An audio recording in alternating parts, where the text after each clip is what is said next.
Бұрынжы Қырым-Татар телеканалы 4 елдан берлі ватандан тыш болынып яйынлай. 2015 сенесі мартының 31-де АТР-нің Қырымда сонки эфирі oldu. Қырым işgal етілген сон руслар ел девамында телеканалымыздың ішіні тоқтатмаға істеді. Телеканал сайбыны қорқызмаға тырыштылар, телеканалыны işgalшілерге бермесін де талап еткенлер. Нәтижеде есе АТР лицензия алып оламаған сон телеканалымыз яйынлановыны тоқтатмаға мечбур oldu. Насыл ве не үшін işgalшілер АТР-ны өлдірмеге тырышқанларына мұғбірлеріміз аңлата.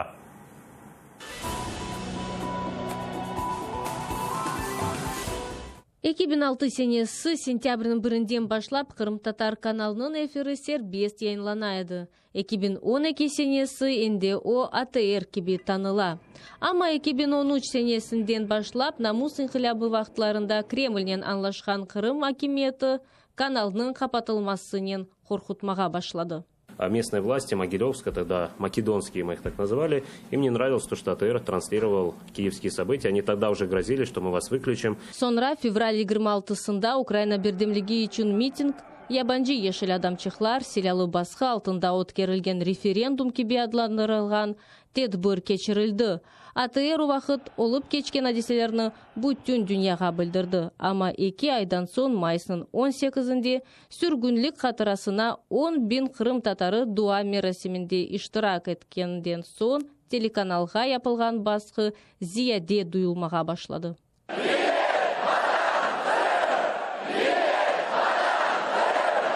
İşgalciler binlerden toplashkan cemaatni ko'rib qo'rqa.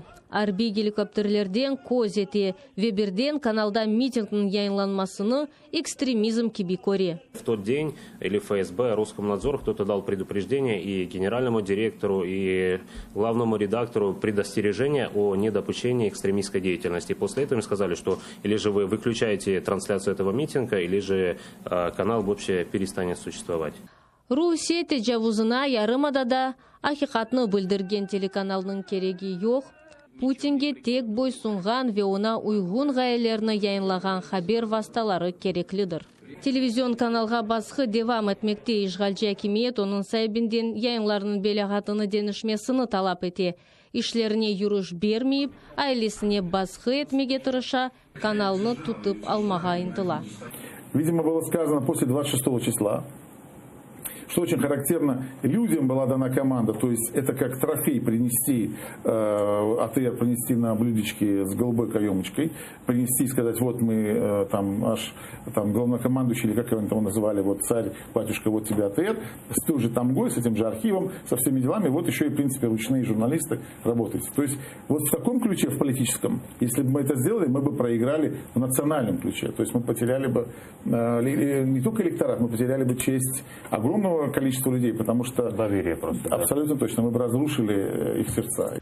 Aynı zamanda АТР холдингіне весихаларының қайдетілмесіні ред етейлер. Весихалар Москваға 4 кере yollanıldı. Ama олар чешіт уйдырылған себеплерден кері қайтарылды.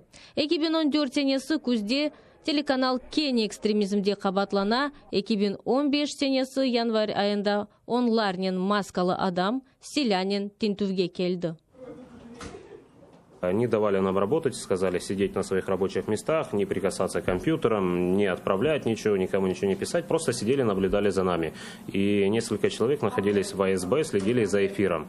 Davranışları sert ve kaba. Fevral'ın 26-sında narazılıq aksiyasında iştirak etkenlerini cezalamak için serverden malumatını almağa tırışalar.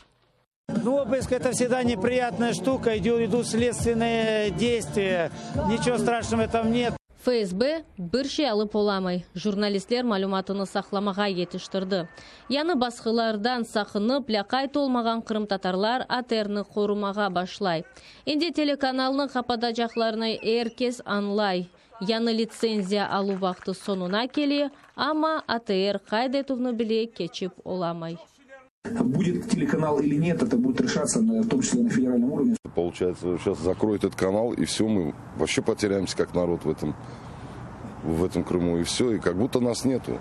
Апрелнің берінде весихаларының азырламасы керек. Бұл күнге қадар 2 афта қалды. АТР телеканалы АТРны өлдірменіз шәрлі флешмоб илан етті. Бір келген мұсафир бұл ақта фикерні білдіре білейді.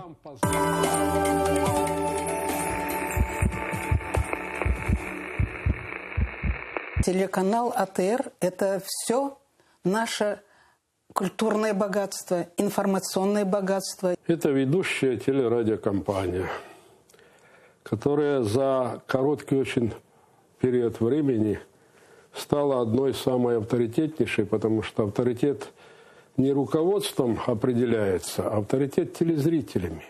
Ләқайт олмаған серджелер өз каналына қол тұтмақ үшін күн Қырымда, Украинада ве бүтін дүнияда акцияны девам етті.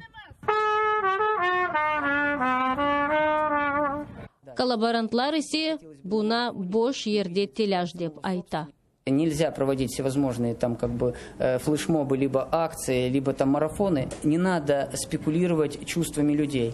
Мартның 31-де телеканалда ачық қапылар күні yüzlerнен ләқайт олмаған инсанлар топлашты.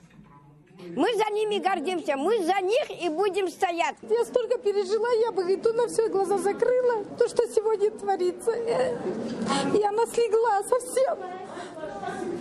Очень тяжело, я не знаю, что дальше будет, но так нельзя с нами обращаться.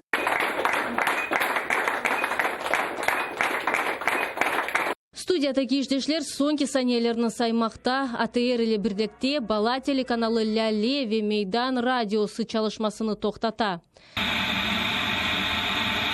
Тышта геже вақтында бина янында телесерджілер топлашты. Олар телеканалнен салықлашмақ үшін келді.